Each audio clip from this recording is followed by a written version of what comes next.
Well, cylinder head is off.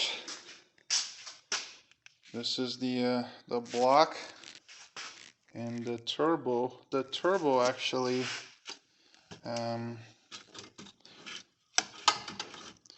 is kind of bad from what I can see. Basically, you see that wastegate flap in there? That one? That should be tight. That should move at all. This thing has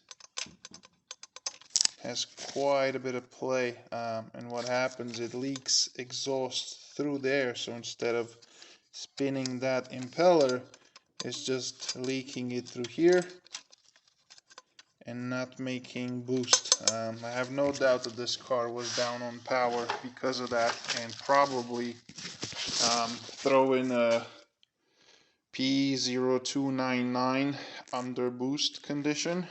But again, when I got the car, all the codes have been erased, so I had nothing to go forward with. So that's new. And then I noticed number 3's got a little bit of scoring. You see those lines? Number 2's got one line, not too bad. I don't think it's an issue.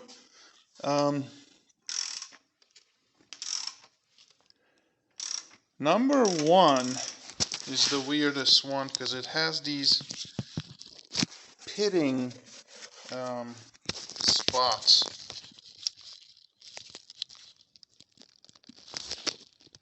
Right there, you see those? Those do not, they don't go away. They're just little holes, I guess. I'm not sure what to call them.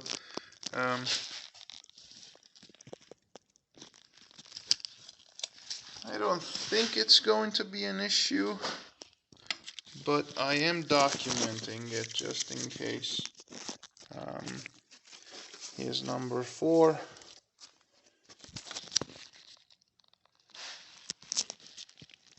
This one looks alright.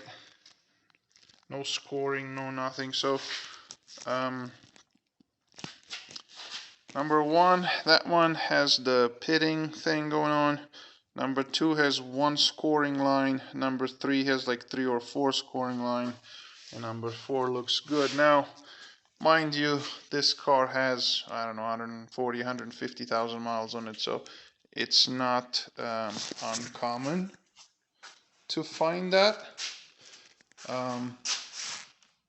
Let me go to the cylinder head. So right now, that turbo is not making any boost. The cylinder head, I basically tilted it and I put some liquid in the combustion chambers. All the valves are closed. And now I'm going into the exhaust ports basically, and I'm looking for liquid, and sure enough, this one is starting to show it. How to get to, there you go. See how the liquid is coming down? That's because those valves are leaking. Same thing here. Man, it's tough getting in there with the light. Let's see.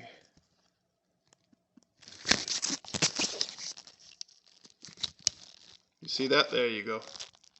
That's all wet and shiny because they're leaking. This one's leaking even more. Those are leaking even more. And then number 4 also leaks. And then I haven't, I have to block the injector ports or maybe flip the head and test the intake ones. But I mean, if these ones are leaking slightly, chances are the other ones are also leaking slightly. So I'm just gonna move forward with my plan of rebuilding, replace all those valves, lap them into the head. Here's the water pump. It is the plastic one from the factory. However, the impeller portion is actually metal. And I'm thinking it might be a good idea now to remove it and upgrade this to a metal housing unit. Just because it's right there, got access to it. What else? I think that's all I have for now. These are the camshafts. I checked the lobes. Sometimes the lobes will shift, but these are all in the same position.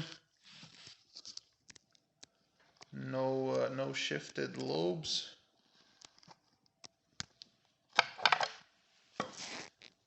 Yeah, these are all good. So, and the journals are not scored. That's also looking good. The exhaust cams, usually they don't have any issues. Again, the lobes are in the same spots, and then there's no scoring on these journals. That's all good to go back. What else? Oh, yes. The injectors, they look pretty gnarly.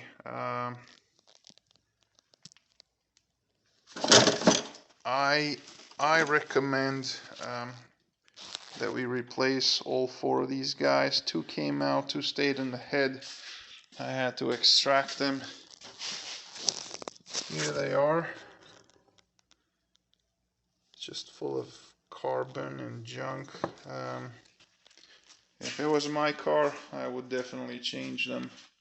Especially now that there's no labor involved to swap them. Just get them out and put the new ones in and good to go.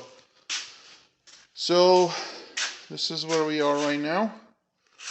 This is the car. Lots of work done and moving forward nonetheless.